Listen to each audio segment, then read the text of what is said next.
So here on this question, we have a cylindrical bar of length 400 millimeters is stretched to 405 millimeters when a force of 30,000 newtons is exerted on the bar. The diameter of the bar is 50 millimeters there. So we have an original length of 400 millimeters and it is increased to 405 millimeters there. And we'll get to that part. So we have the force there, the deforming force there. So 6.1 says, give the term for the internal restoring force per unit area of a body. So that's a definition for stress. So stress is the internal restoring force per unit area of a body. And let's have this as question as try to do the question, try to answer the question, and then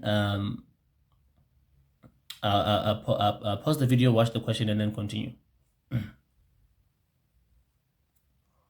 Right, here's a question over here. Remember to pause the video, answer the question, and then continue with the video. A cylindrical bar of length 400 millimeters is stretched to 405 millimeters when a force of 30,000 newtons is exerted on the bar.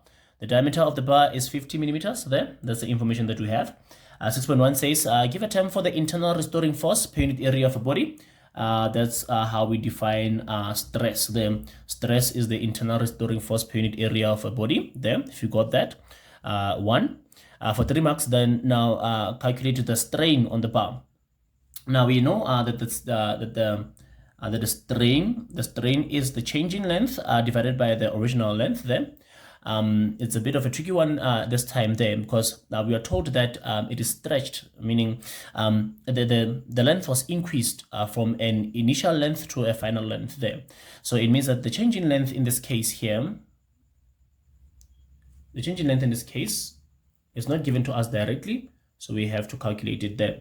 So it was stretched to 405 from 400 there. It's like saying this is the final minus the original length there. The same way we have final minus initial as change. So it was stretched to 405 from 400 there. So the change in length would be here 5 millimeters there. So it's important also to note that the units in this case there is millimeters for the change in length. So if then we have millimeters as change in length, like 5 millimeters there as change in length there, you don't have to write the units, but in order for us to see, we are going to write the units there. Divided by original length is 400 millimeters as well there. Then we did not have to divide by 1,000 on the change in length and on the original length to convert the millimeters to meters, because if the units are the same, we don't have to, they will cancel out there. And our answer is simply 400 minus 5 minus 400 there, divide by 400, excuse me, there, giving us a 0.0125 strain without the units there. Now one might ask that then what would happen if I did divide in order to convert? What if I converted the change in length and the original length? What will happen then?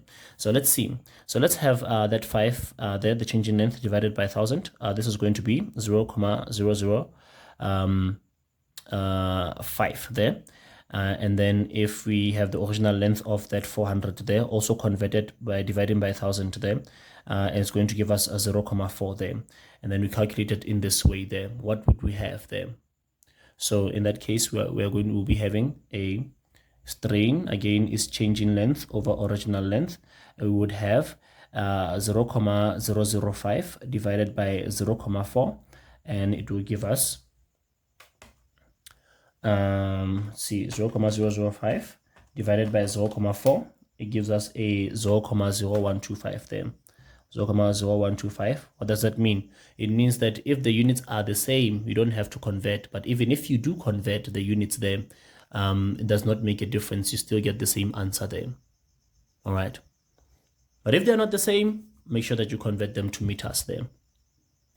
The stress experienced by the bar, we know that the stress is equals to the force divided by the area We already have the force. Now we need the area. But what we have a diameter of 50 millimeters. What we must do with that diameter there firstly is that we must divide that diameter by 1,000 to convert it to meters there.